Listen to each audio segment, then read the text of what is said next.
E aí, tudo bom? Vamos lá aos famosos sete pecados capitais. Esses pecados capitais são famosos, não tem como. Nossa, essa água gelada tá boa. Não tem como fugir, até porque o mecanismo de organização ah, das famílias, das escolas, do estudo, até da religião, ela meio que quase que foi enquadrada dentro de um processo que engloba os sete pecados. E na verdade, um vai intensificando o outro, vai transformando o outro. Então, quando a gente pensa aqui na gula, pensa na gula, aquele desejo insaciável, gula, não precisa ser necessariamente uma comida física, comida, bebida. Ela sofreu uma transmutação da visão que ela também está relacionada, de certa forma, ao egoísmo do ser humano. A gula tem a ver com mais do que você possa pensar, porque ela pode e está relacionado também a um desequilíbrio emocional. As emoções, sentimentos estão confusos e alguns se transformam a comida, né, o calórico, o calórico, nem simplesmente num saciar alimentar. Então a gula é uma gula para criar um desequilíbrio emocional. Então, de certa forma, isso vai prejudicando o ambiente do indivíduo. O ambiente fica estressante. A cidade se torna uma cidade que é propensa à gula, propensa a problemas emocionais. Essa, eu vou chamar de dissociação entre o corpo e a mente, ela cria um indivíduo incomodado. Ele cria um indivíduo que não é equilibrado, que não tem a felicidade como uma morada, mas algo a ser almejado, mas que nunca vai ser alcançado. Nunca vai chegar a ter. Porque a dissociação do corpo e da mente cria também um desequilíbrio da inteligência emocional. Você cria indivíduos onde é que a diversidade vai sempre criar um indivíduo que vai se autoflagelar. Vai autoflagelar. A ingestão de alimentos calóricos, com doce, bolo, tortas, sorvetes, salgados, em geral, carboidratos, possui uma substância que produz uma dopamina e dá uma sensação momentânea de bem-estar. Então a gula, ela não é uma gula só algo físico, mas a gula física, a gula emocional, a gula intelectiva, a gula de desejar algo mais e mais. Você vê que isso vai criar uma certa oposição, por exemplo, quando ele junta com a inveja, invídia, em latim invídia, aquilo não visto, naquele bom caminho do inferno de Dante, que descreve o indivíduo que ele vai com aquela inveja como um ser que olha, ele olha os olhos costurados com arame. É interessante porque quando essa semana retrasada, ou a outra semana, não sei, atendi um casal e o casal com os conflitos.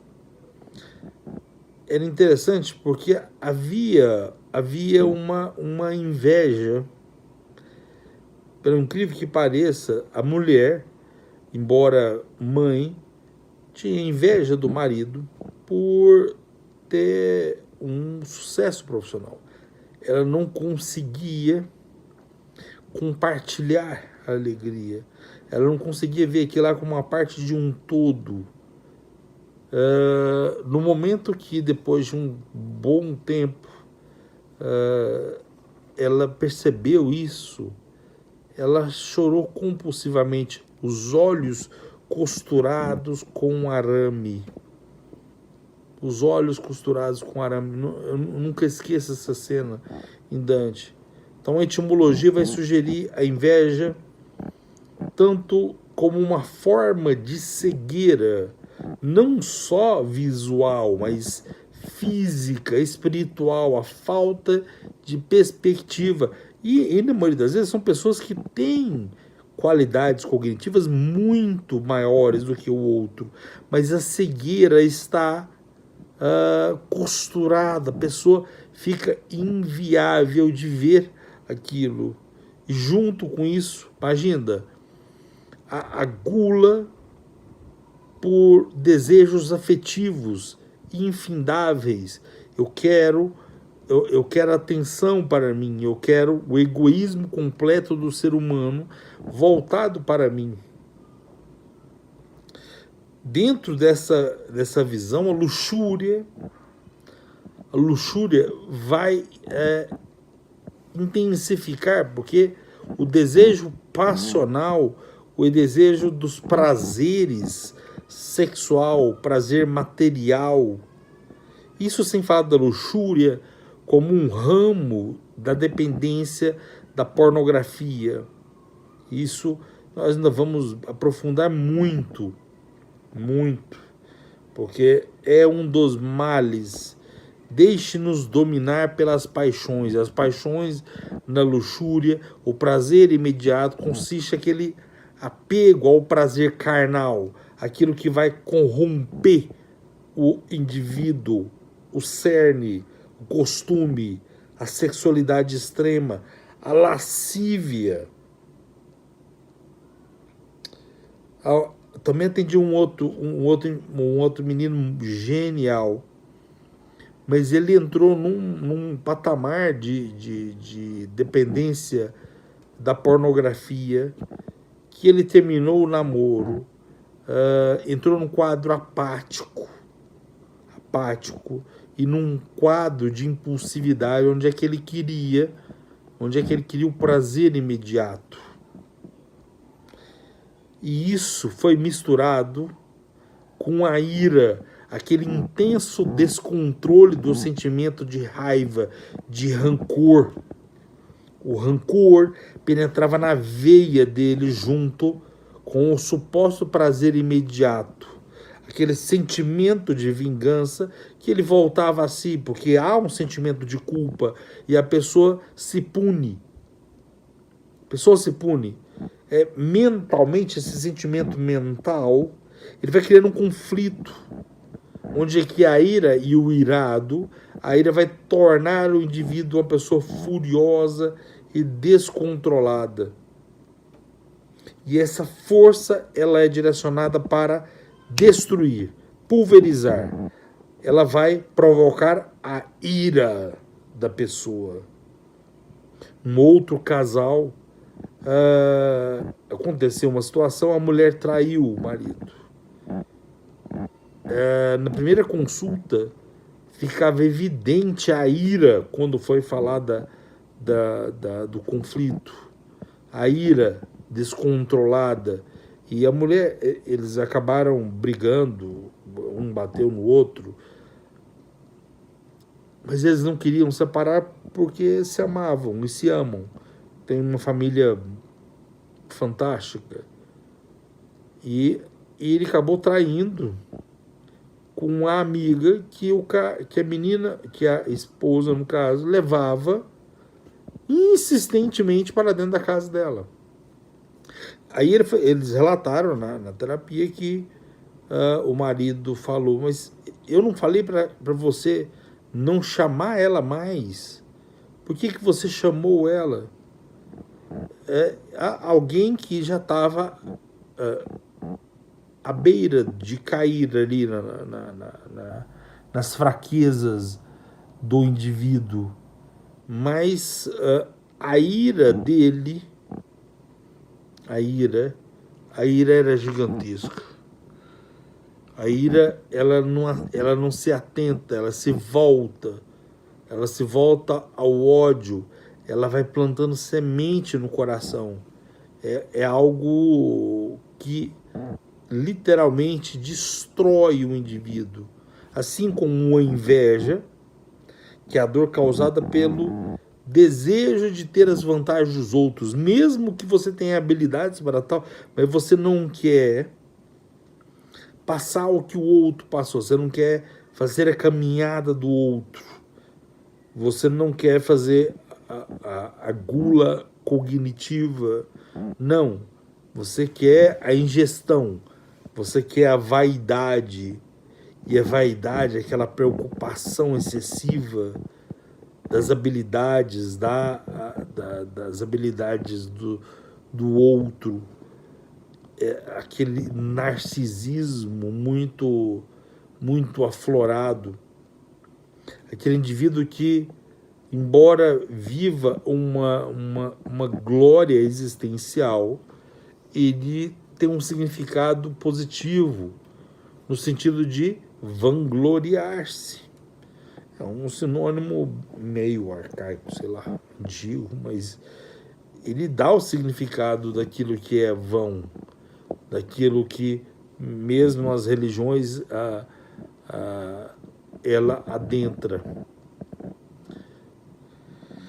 E misturado com isso, né, obviamente, essa vaidade, essa soberba, associada a um orgulho, uma arrogância, uma vaidade.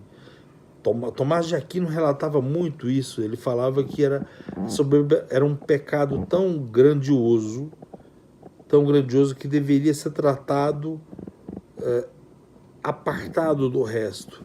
Mereceria uma atenção maior, porque o orgulho desmedido fazia o indivíduo se perder. E junto a isso, imagina um indivíduo que também bebe na preguiça. Veja que a sociedade ela incentiva a gula, depois ela te aponta as falhas das doenças causadas pela gula. Ela incentiva, de certa forma, um apego excessivo e descontrolado aos bens materiais, priorizando deixar sempre o plano elevado, metafísico, para segundo plano, a avareza. As luxúrias são estimulado o desejo passional, egoísta. Veja que essas luxúrias, esses pecados capitais destroem centenas de famílias. A ira, aquele sentimento descontrolado de raiva, de rancor, que vai gerando a vingança. Disso sai briga, sai morte, sai separação, sai o que tem de pior. A inveja, ignorar as suas habilidades em prol do sucesso dos outros, e vai sendo confundido com a avareza, e misturado a isso a preguiça, que a pessoa vai sentindo aquela falta, vive um estado contínuo de apatia, da falta, a pessoa vive um estado da ausência de capricho, esmero, numa situação de um casal muito o diagnóstico seria outro, mas para mim o diagnóstico seria preguiça, porque havia uma preguiça mútua, tanto de trabalhar, e pessoas altamente inteligentes, mas que não tinham esmero, não tinham empenho, eles tinham um desleixo, uma moleza, largavam. Tinha hora que eu até imaginava que era lesão cerebral, mas não era. E o orgulho e a vaidade, né? Essa soberba, a arrogância da vaidade, ela intensifica qualquer um dos 7. Ela vai organizando, ela vai destruindo o indivíduo. Mesmo Já falei algumas vezes do grande filósofo holandês Baruch Spinoza. Ele escreveu textos brilhantes sobre o afeto. Tem um livro dele, um livro sobre a ética, e é indiscutivelmente um dos livros mais potentes sobre a análise do sentimento humano. Foucault depois ele vai fazer uma análise do poder, mas ele meio que ele faz um plágio do Baruch Spinoza. E o análise do afeto, da ética, de como o afeto tem que ser controlado e organizado, o afeto, a tristeza, o estado de alma do corpo do indivíduo, se ele é conduzido pelo 7, o algo externo se destrói, a potência do agir some, ele diminui. A alegria, que é o afeto, diríamos, como afeto à potência do agir, potência de agir frente ao seu objetivo maior. É aquilo que vai te tornar uma pessoa elevada. Na preguiça ela vai impedir pelo desânimo, pelo não fazer, pelo desleixo. Veja o quanto os 7 pecados capitais são destruidores de indivíduos, de toda a possibilidade de elevação do indivíduo e de unificação das famílias, principalmente dos casais. Principalmente dos casais. Então, ainda vamos novamente aprofundar muito, mas pelo menos comecemos a compreender o quanto que ser insaciável não traz vantagem, que deixar a metafísica para o segundo plano não traz nenhuma vantagem. A avareza, ela te torna um indivíduo ligado aos bens materiais, que a luxúria vai te tornar um indivíduo passional, que a ira vai te tornar um indivíduo descontrolado, que a inveja vai reduzir as suas qualidades que existem em você. Você vai ver a bênção no outro, não em você. Você vai deixar até de crescer espiritualmente. E que a preguiça vai te levar à negligência, ao desleixo. E junto com esse desleixo, regado por uma soberba, o orgulho, a arrogância, a vaidade, ela vai literalmente pulverizar as suas habilidades. Vai te deixar um indivíduo longe da glória. Então pense com calma e veja o quanto que esses 7 pecados capitais estão sendo jogados a cada segundo, seja num restaurante, seja num cinema, seja na compra até de livros,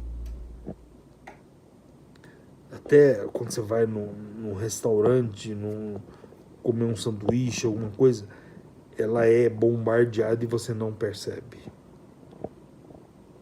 Então vamos junto e vamos nos elevar. Até a próxima.